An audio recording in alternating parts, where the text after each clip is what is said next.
창세기 48번째 시간입니다. 인생 소멸을 넘어 꿈의 불멸로라는 제목으로 우리 말씀 증거합니다. 인생 소멸을 넘어 꿈의 불멸로. 아브라함은 175세로 생을 마감하게 됩니다. 아브라함은 갈대아 우라는 대도시에서 태어났습니다. 그래서 노년에 하나님의 부름을 받고 이게 변방의 땅 가나안으로 이주를 시작하게 됩니다. 하나님의 부름과 그 약속은 복의 근원이었습니다. 아브라함아, 내가 너를 복의 근원으로 삼겠다. 아브라함아, 너의 후손으로 큰 민족을 이루겠다라고 하나님께서 약속하셨습니다. 그리고 아브라함은 그 약속의 부름에 이제 순종하게 됩니다. 그리고 그 부름에 응답한 지 100년의 삶이 지나게 되는 것이죠. 그 100년의 삶이 사실 아름답기만 한 것은 아니었다라는 것을 우리가 알고 있습니다. 가나안으로 이주하면서 아브라함이 한 평의 땅도 얻지 못했고요. 또 그곳에서 복의 근원이 되어야 되는데 기근을 만났습니다. 또 자기 살자고 자기 아내 사례를 누이로 속이는 그 비겁한 행동도 했습니다. 하나님께서 반드시 내 씨로 큰 민족을 이루겠다라는 그 약속의 말씀을 못 믿어서 첩 하갈을 얻어서 하나님의 약속을 이루려고 하는 편법도 동원했던 인물이 아브라함이었고 그의 아내 사라였습니다. 하지만 그런 부덕 가운데서도 그 아브라함이 멋진 모습도 우리가 살펴볼 수 있지 않았습니까? 본토 친척 아비집을 떠나는 결단도 있었고 용기도 있었습니다. 자기가 가지고 있는 모든 것을 뒤로하고 하나님의 약속을 따라 감행하는 모험이 있었던 사람이었습니다. 자기 조카 롯을 끝까지 돌보고 희생한 삼촌, 정말 존경스러운 어른의 모습을 아브라함에게서 볼 수 있습니다. 그리고 자기 귀한 아들 그 이삭을 100세 때 낳은 그 귀한 아들 이삭을 제물로 바치려고 했던 하나님을 향한 전폭적인 믿음, 그것을 우리는 창세기 23장에서 발견할 수 있습니다. 아름답지 못했던 부분도 있고 아름다웠던 부분도 있습니다. 아브라함이 믿음의 사람이라 불리우기까지 사실 그 부름에서 마지막까지는 100여 년의 시간이 흘렀다는 사실을 기억해야 됩니다. 아브라함이 부름받자마자 믿음의 사람, 부름받자마자 복의 근원으로서 대박난 인생이 아니라 그가 복의 근원이 되기까지는, 그리고 그것이 실체화되기까지는 100여 년의 시간이 흘렀다는 사실을 기억해야 됩니다. 우리가 알아야 될 사실은 아브라함은 점점 나아지는 믿음이었습니다. 어떤 믿음이었다고요? 점점 나아지는 믿음.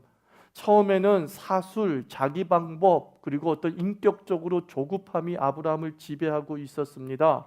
하지만 나이 들수록 하나님 중심이 되고 인생을 관조할 수 있는 그 여유를 갖게 됩니다. 한마디로 아브라함은 나이 듦의 미학을 담고 있는 인생입니다. 나이 듦의 미학, 멋지게 늙은 사람이 아브라함이었습니다. 저도 이제 50, 지천명이 되었습니다. 지천명, 참 좋은 말 아닙니까? 하늘의 명을 명확히 알게 되었다. 그게 지천명이거든요. 하늘의 뜻을 명확하게 알게 되었다. 지천명이란 말입니다. 그런데 세상은 나이 50에 들어선 저에게 이제 늙으셨습니다 라는 말을 합니다. 이제 늙으셨습니다. 저 부정하지 않습니다. 네, 저도 늙었습니다. 저는요 32살 때부터 늙었습니다. 왜냐하면 제가 32살부터 족보상 할아버지가 되었기 때문입니다. 그리고 40살 때 결정적으로 강연이 연우 때문에 할아버지란 소리를 구체적으로 들으면서 제가 10년의 세월을 보냈습니다. 그래요, 부정하지 않습니다. 저 늙었습니다. 늙었다는 말이 칭찬일 수도 있고요, 늙었다는 말이 비하일 수 있습니다. 그것은 내가 어떤 사람이냐에 따라서 달라지는 것이죠. 하천운이 어떤 사람이냐에 따라서 하천운이 늙었다 욕이 될 수 있고요, 하천운이 늙었다 칭찬이 될 수 있습니다. 그 박범신의 그 말년작 은교라는 소설이 있지 않습니까? 그 은교라는 소설 한 문장이 아주 유명하죠. 너의 젊음이 너의 노력으로 얻은 상이 아니듯 나의 늙음도 나의 잘못으로 받은 벌이 아니다. 이런 명대사가 있어요. 너의 젊음이 너의 노력으로 얻은 상이 아니야? 그리고 나의 늙음도 나의 죄로 얻은 벌이 아니다. 이 대사에는요, 은연중 늙음은 곧 추함으로 보는 그 세상의 시각이 담겨져 있는 거예요. 세상이 늙음을 뭘로 보느냐? 대한민국 사회에서 늙음을 뭘로 보느냐? 추함으로 본다는 거죠. 벌로 본다는 것이죠. 형벌로 보는 시각이 있다는 거예요. 그것에 대해서 말년에 박범신이 항의하는 거예요. 나의 늙음이 결코 추함은 아니야. 나의 늙음이 결코 벌이 아니야. 라는 것을 말년에 좀 주장하고 싶은 것이죠. 그 사회학자나 심리학자들의 이 대한민국의 사회 분석을 보면 젊음이 늙음을 결코 긍정으로 보지 않는 사회, 이게 대한민국 사회예요. 젊음이 늙음을 바라볼 때에 매우 부정적으로 보고 있는 것이 대한민국의 사회 현상입니다. 산업사회가 가속화되면서 우리 사회가 존경받는 어른을 배출하지 못했습니다. 성공한 늙음은 있어도 거룩한 늙음이 부재한 사회가 대한민국 사회예요. 선뜻 누구를 존경하느냐라고 물어보면 외국인들은 쉽게 얘기합니다. 넬슨 만델라를 존경합니다. 대한민국 사람이. 그런데 대한민국 중에 누구를 존경하는지에 대해서 선뜻 대답을 하지 못하는 것이 지난 4, 50년 동안 산업사회를 달려온 이 대한민국의 현 주소입니다. 젊음에서 본 늙음은 자기의 젊음을 노리게 삼는 괴물이 늙음이라는 거예요. 그렇죠? 많은 늙음이 젊음을 노리게 삼고 젊음을 착취로 삼는 것이죠. 그러면서 그 늙음에 대한 반감을 젊음부터 갖게 되는 것이죠. 저렇게 늙어야지 하는 청년을 찾아보기 힘듭니다. 나는 저렇게 늙을 거야 라고 하는 그 늙음에 대한 추앙을 갖고 있는 젊음을 찾아보기 힘듭니다. 대부분 어떻게 얘기합니까? 나는 저렇게 늙지 말아야지 이거죠. 나는 저렇게 늙어야지 라고 하는 것이 아니라 나는 저렇게 늙어야지, 늙지 말아야지 라고 결심합니다. 가정에서도 마찬가지 아닙니까? 나는 아버지처럼 살 거야 라고 말하는 자녀들보다 나는 아버지처럼 살지 않을 거야 라고 말합니다. 나는 엄마처럼 살 거야 라고 말하는 자녀들보다 나는 엄마처럼 살지 않을 거야 라고 말하는 자녀들이 훨씬 많습니다. 무슨 뜻이에요? 나이 듦에 대해서 부정적 시각을 안고 이 젊음을 지나가고 있다라는 뜻입니다. 이 세상의 젊음이 우리 시대의 늙음에 대해서 존경하지 않습니다. 우리 시대의 늙음에 대해서 박수치지 않습니다. 우리 시대의 늙음에 대해서 경의를 표하지 않습니다. 그게 대한민국의 현 주소예요. 대한민국의 현 주소. 그 누구 책임이냐? 젊음의 책임이냐? 그렇게 말할 수 없죠. 우리는 이부동성으로 얘기합니다. 어린아이는 부모의 거울이다 라고 얘기를 합니다. 그 어린아이가 거칠어진 것은 엄마가 거치기 때문이다. 우리 다 교육학적으로 받아들입니다. 그렇다면 대한민국 현실에서 젊음이 늙음을 추함으로 보거나 부정적으로 본다는 것은 무슨 뜻입니까? 그 젊음이 우리 늙음의 거울이라는 것이죠. 우리가 그렇게 보여졌다는 거죠. 우리가 그렇게 비춰졌다라는 사실을 우리가 40년, 50년 산업화 사회의 폐단으로서 받아들일 수밖에 없습니다. 기와기타 요시노가 최근에 중년 수업이란 책을 써서 출간했더라고요. 주중에 한번 슬쩍 훑어봤는데 이런 얘기를 해요. 나이는 우리에게 흰머리와 주름살만 주는 게 아니다. 그 나이가 되어야만 비로소 어울리는 깊이 있는 멋도 함께 준다. 막연한 불안감 따위는 훌훌 털어내고 이제 선물을 받듯이 나이를 받아들이자라고 얘기합니다. 쉽게 얘기하면 이거예요. 우리 한번 멋지게 늙어봅시다. 이거 제안하고 있는 거예요. 자기도 먼저 늙은 사람으로서 많은 주변에 늙어가는 사람들에게 부탁하는 거죠. 우리 한번 멋지게 늙어봅시다.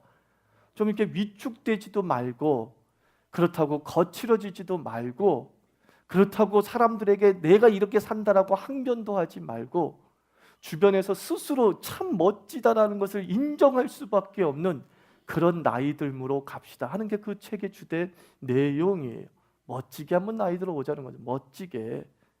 저는 나이 듦이 아름다우려면 두 가지가 필요하다라고 생각하게 되었습니다.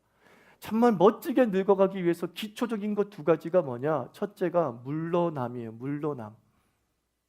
물러날 줄 알아야지 멋지게 늙더라고요. 노욕이라고 하죠. 정말 나이 들어서 망신당한 사람들 보면 뭐예요? 물러나지 못하고 노욕을 안고 살아가기 때문이잖아요. 그 노욕이 그 자리에 대한 욕심과 위치에 대한 욕심과 자기 권위에 대한 욕심이 결국은 추한 꼴로 마무리되는 것을 보게 되죠. 그럼 물어보는 거죠. 우리는 언제 물러나야 되는가? 저는 이렇게 생각해요. 정신이 온전할 때 물러나야 됩니다. 정신이 온전할 때. 이게 답이에요. 한계에 다다를 때 물러나려 하기 때문에 이미 늦은 것이죠. 우리는 우리 사회의 대표적인 인물 정주영과 신격호를 통해서 정신이 온전할 때 물러나야 된다는 거 사실 배웁니다. 정주영과 신격호의 가장 안타까운 점이 뭐예요? 정신이 온전할 때 물러나지 않았어요. 그리고 정신이 거의 헷갈리고 그럴 때 어쩔 수 없이 물러나죠. 그 결과가 현대에서는 왕자의 난이고 지금 롯데에서도 왕자의 난과 똑같은 일이 벌어지고 있죠. 이유가 뭐예요? 정신이 온전할 때 못 물러나셨어요, 두 분이. 평생 나는 이렇게 왕성하게 살 것이고 평생 난 총기를 잃지 않고 살 거라고 착각하고 있는 거죠, 우리 모두가 다. 왜? 내 지나온 삶이 그러했거든요. 총기로 가득 찼고 그 총기가 지금의 금자탑을 이루었다라고 생각하고 있거든요. 그것을 버리지 못하니까 타이밍을 딱 놓쳐버리는 것이죠. 타이밍을 딱 놓쳐버리는 거죠. 아브라함은요, 물러날 때 물러날 줄 알았어요. 5절과 6절 말씀 보면 아브라함이 많은 자녀를 낳았고 그 자녀와 그 서자에게 각기 자기 재산을 물려줬을 뿐만 아니라 그 서자들이 이삭과 같이 사는 땅에서 떠나도록 했어요. 자기가 죽기 전에 자기의 총명이 살아있을 때 완전하게 정리해버렸어요. 물러날 줄 아는 거죠. 175세에 죽었다, 이것만 이 본문에서 읽지 말고 그가 죽기 직전에 얼마나 자기 후대를 위해서 잘 마무리했는가, 이것을 우리에게 가르쳐 주는 거예요. 총기가 있을 때 그의 총기가 분명히 서자와 이삭이 싸울 것이 분명한 것을 판단하죠. 그러니까 재산 물려주면서 나도 너희한테 줄 만큼 줬다, 그러나 너희는 이 가나안을 구하면 안 되겠다, 이삭의 주변을 좀 떠나줬으면 좋겠다, 다 정리합니다. 다 말끔히 나고 물러서는 이 모습을 보게 됩니다. 우리 언제 물러나자고요? 온 정신이 온전할 때. 이건 다른 말로 무슨 뜻입니까? 힘이 있을 때 물러나라는 거예요. 힘이 있을 때. 나는 아직 일할 힘이 있어. 압니다. 그런데 밑에 사람도 일을 해야 된다는 사실을 알고 있으면 물러나줘야 되는 것이죠. 그래서 지금 한국교회 목회 현장에서 조심스럽게 일어나는 것이 목사들의 정년퇴직을 좀 앞당기자라는 운동이 좀 벌어지고 있어요. 육체적으로는 강건하고 70대도 여전히 정신이 온전한 것 압니다. 더 왕성하게 일할 수 있습니다. 세상에선 더 많은 일자리를 줘야 되는 것이 정상이지만 교회에서는 좀 더 젊은 지도자들이 앞장서서 주님의 일을 할 수 있게 하는 것이 좋지 않겠느냐 하는 마음들이 퍼지고 있어요. 저는 그걸 매우 긍정적으로 생각을 합니다. 저도 언젠가 65세가 될 것이 뻔합니다. 나에게 손해되는 제도일지 모릅니다. 하지만 물러날 때를 힘이 있을 때와 정신이 온전할 때로 우리가 잘 가늠하고 있으면 우리는 아름답게 늙을 수 있더라고요. 존경받으면서 늙을 수 있다. 우리 이 사실을 알아야 됩니다. 멋지게 나이 들어가는 두 번째 조건은 뭐냐면 유연성이더라고요. 물러섬과 유연성. 우리가 늙어간다는 건 굳어가는 거더라고요. 그죠? 늙어가는 건 굳어가는 겁니다. 근데 왜 굳어가느냐? 정확하게 얘기하면 안 쓰기 때문에 굳더라고요. 저도 교통사고를 당해서 기부스를 한 적이 있습니다. 석 달 동안 다리에다 통통통 기부스를 했습니다. 그 기부스를 딱 풀었을 때 깜짝 놀랐어요. 안 움직여요. 발목이 안 움직여요. 안 쓰니까 굳더라고요. 안 쓰니까.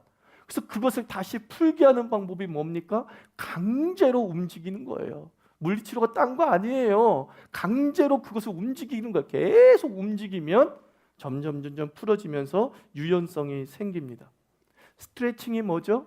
우리가 운동할 때 또는 운동하기 시작하기 전에 스트레칭을 하죠. 스트레칭은 쉽게 얘기하면 이거예요. 안 쓰는 근육을 풀어주는 걸 스트레칭이라고 하는 거예요. 안 쓰는 근육을. 운동할 때 어디서 탈나요? 안 쓰는 근육이 탈이 나게 되어 있어요. 그렇기 때문에 스트레칭이라는 것은 안 쓰는 근육을 충분히 풀어줘서 운동할 때 모든 근육이 움직이게 만드는 것이죠. 유연성을 증가시킬수록 사고가 안 나는 거예요. 유연성이 증가될수록 몸에 이상이 생기지 않는 것이죠. 우리가 나이 들수록 한두 가지에 고착화됩니다. 나이 들수록 한두 가지에 고착화돼요. 특별히 먹는 것에 그렇게 고착화되더라고요.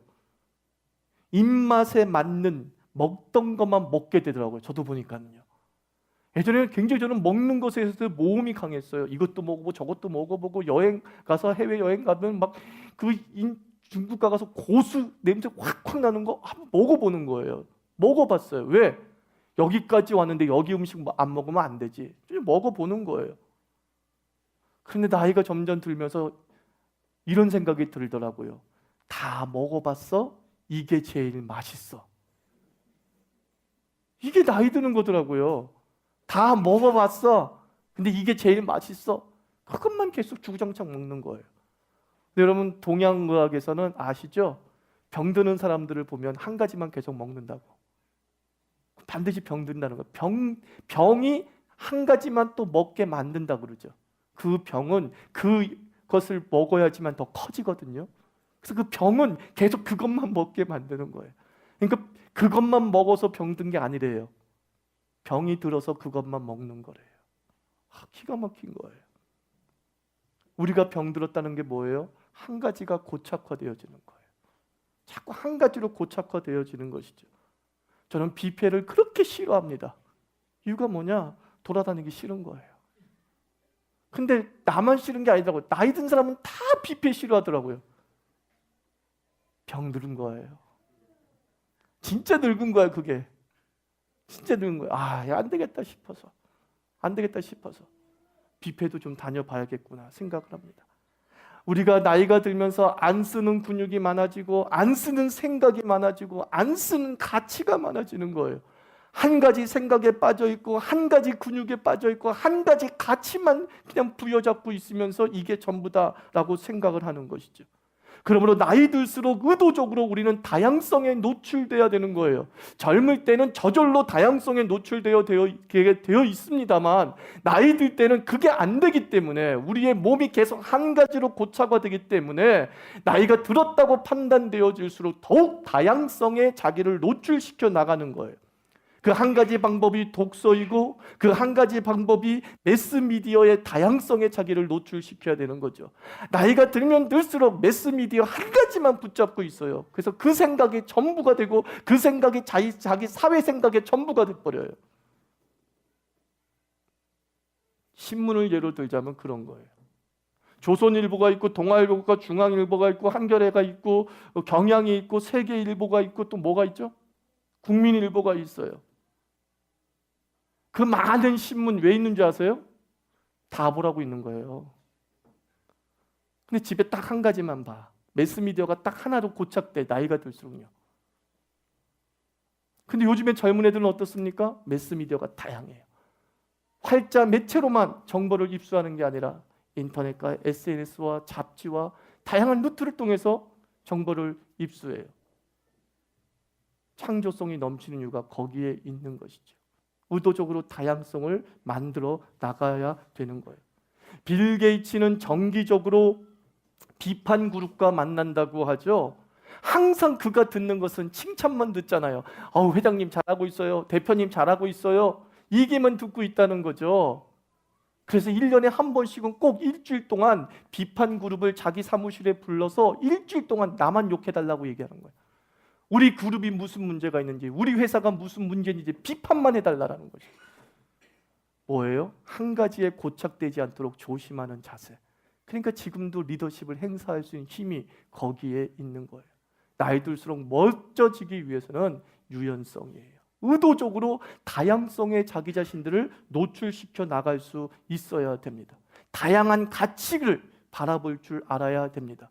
그리고 그 다양한 가치를 인생의 경험을 통해서 통합하고 유지시킬 수 있을 때에 주변에서 정말 멋지십니다.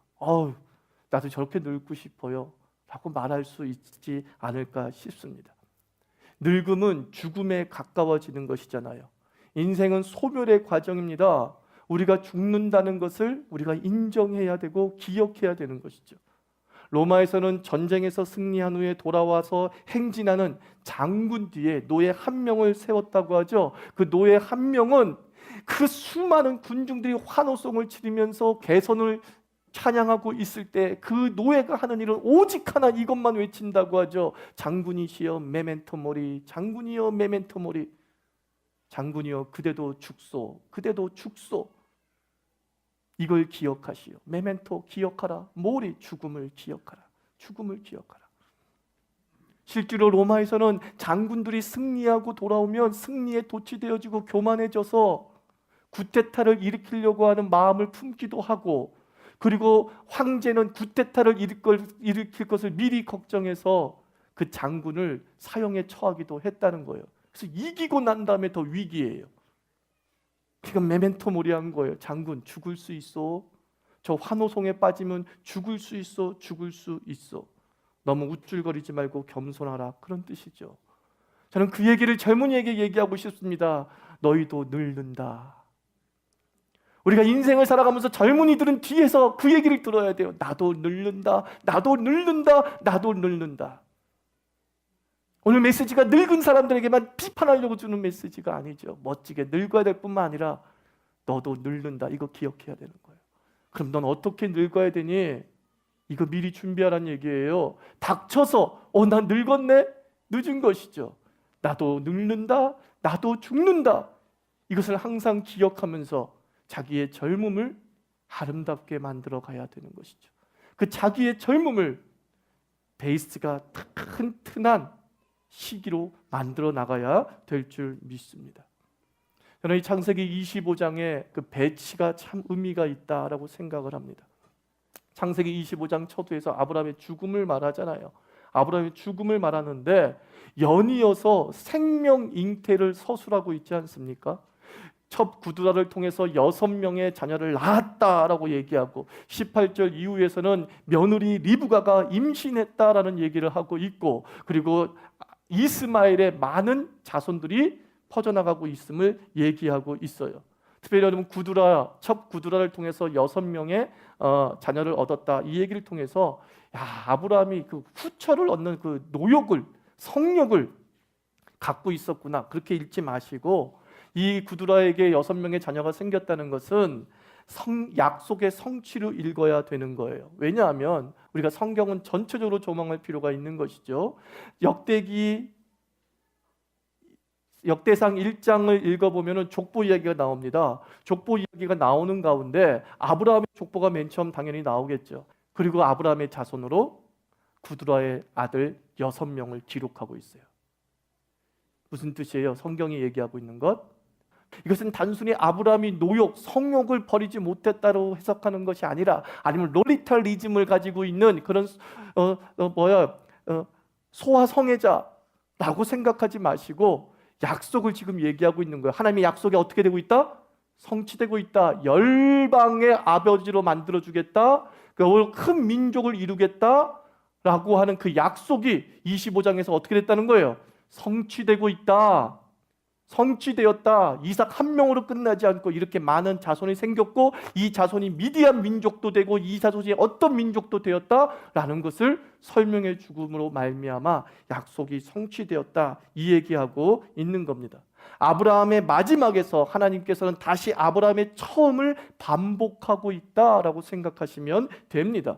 내가 너를 복의 근원 삼겠다. 창세기 17장에서 아브라함이 되리라. 아브라함은 뭐예요? 열국의 아비라는 뜻을 가지고 있죠. 그 처음 약속대로 되고 있다라고 25장에서 뭐예요? 다시 한번 상기시키고 있는 거예요. 창세기 12장에 등장한 그 아브라함이 창세기 25장에서 그 약속이 결코 죽지 아니하고 어떻게 됐다? 성취되고 있다라고 하는 것이죠. 근원의 재확인이에요. 죽음이라고 하는 소멸의 상황을 얘기하고 있으면서, 성경이 아브라함의 인생의 소멸을 얘기하고 있으면서 하나님의 약속의 불멸을 다시 말하고 있다는 겁니다. 나무가 가을이 돼서 잎이 떨어지는 것이지만 뿌리가 죽은 것은 아니지요. 그것과 마찬가지라는 거예요. 아브라함의 인생의 잎이 떨어진다 할지라도 하나님께서 아브라함에게 약속하신 그 뿌리는 죽지 않았다는 것이죠. 그것이 다시 자라나서 열매를 맺히고 수많은 나무로 성장하게 되는 것이죠. 여기서 라틴어 하나 더 얘기합시다. 에드 폰테스. 아드 폰테스. 근원으로 돌아가라는 것이죠. 그리고 메멘토 모리 얘기했다고 한다면 또 하나 우리가 생각할 건 무엇이냐? 나이 들면서 인생을 돌이켜보면서 항상 20대든 30대든 80대든 90대든 또 하나 생각해야 될 것은 아드 폰테스예요. 근원을 생각해야 돼요. 뿌리를 생각할 줄 알아야 돼요. 우리의 인생은 소멸하시지만 하나님은 불멸하시고 그 불멸의 근원이신 하나님에게 초점 맞추는 인생 되기를 축원합니다. 우리가 불멸의 인생, 그 불멸의 근원을 붙잡고 있으면 우리도 불멸의 인생이 되겠죠. 그렇다면 불멸의 근원, 그 폰테스는 뭐죠? 아드 폰테스. 저는 그 두 가지라고 생각을 하는 거예요. 우리가 메멘토 모리라고 하는 생각을 가지면서 나이듦을 아름답게 늙어가기 위해서 물러섬과 유연성을 붙잡아야 된다고 한다면, 그리고 우리가 이 나이듦을 통해서 소멸되지 않냐고 영원히 불멸로 남을 수 있다고 한다면 그 폰테스는 무엇이냐? 성경은 두 가지라고 얘기합니다. 첫째로 말씀을 붙잡으라라는 거예요. 불멸의 삶을 사는 첫 번째 비결 말씀이에요. 이사야서 40장 8절 말씀 보면 풀은 마르고 꽃은 시드나 하나님의 말씀은 영영이 서리라 그랬어요. 감각의 체험은 무뎌지고 전수되지 않습니다. 저는 우리 어머니가 받았던 모든 신비의 체험은 전수받지 못했습니다. 그것은 개인의 것이에요. 그건 끝나버린 거예요.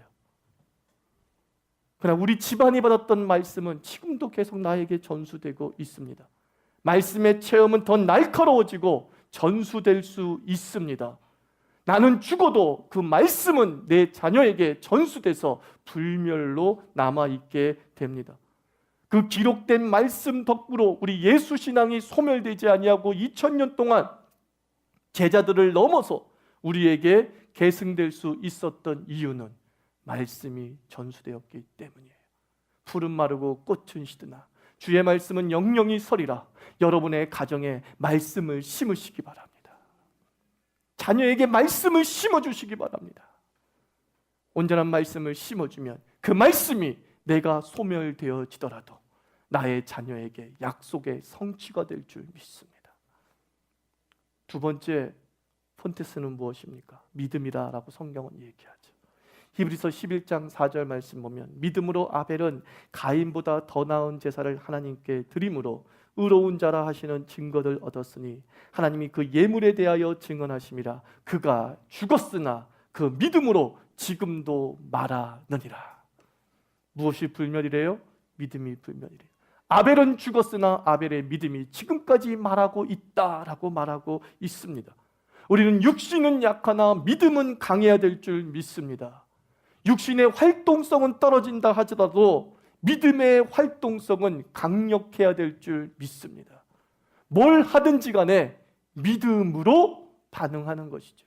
뭘 하든지 간에 믿음으로 활동하는 것이지요. 그래서 예수님께서 뭐라고 말씀하십니까? 모든 것을 믿음으로 하지 않는 것이 죄니라 그랬어요. 믿음의 반응이 얼마나 중요한지, 확신의 반응이 얼마나 중요한지. 저는 긍정적 사고를 얘기하는 것이 아닙니다. 제가 말하고자 하는 핵심은 하나님에 대한 긍정을 얘기하는 것입니다. 하나님이 우리에게 약속하신 것을 믿습니까? 하나님이 약속하신 그것을 하나님이 실현 주실 것을 믿습니까? 그 믿음을 강하게 붙자는 거예요. 나는 할 수 있다가 아니에요. 긍정적 사고방식, 나는 할 수 있다, 좋은 생각 가지고 있으면 좋게 된다, 이것이 아니라 하나님이 나를 좋게 만드신다, 그 믿음이죠. 하나님이 없으면 나는 아무것도 아니다, 이 믿음이죠. 이 믿음을 굳건히 붙잡고 있을 때 내 인생은 소멸하나 우리의 가정을 통해서 그 말씀과 믿음이 계승될 줄 믿습니다. 우리 자유교회인 한 사람 한 사람 멋지게 나이 들어가는 그런 젊음, 그런 중년, 그런 노년 되기를 주의 이름으로 축원합니다. 기도합시다. 하나님 아버지, 우리 존경받는 그리스도인 되게 주옵소서. 기도합시다. 모델되는 그리스도인 될 수 있도록 도와주시옵소서. 노욕을 품고 사는 것이 아니라 하나님 아버지 기꺼이 주의 말씀을 전수하고 믿음을 계승시켜 나가는 하나님의 사람으로 살게 해 주옵시고, 우리 자유공동체가 이 젊음과 중년과 노년과 그리고 유년의 모든 온가족 전 세대가 어울러져서 조화를 이루는 교회 되게 해 주시옵소서. 기도하겠습니다.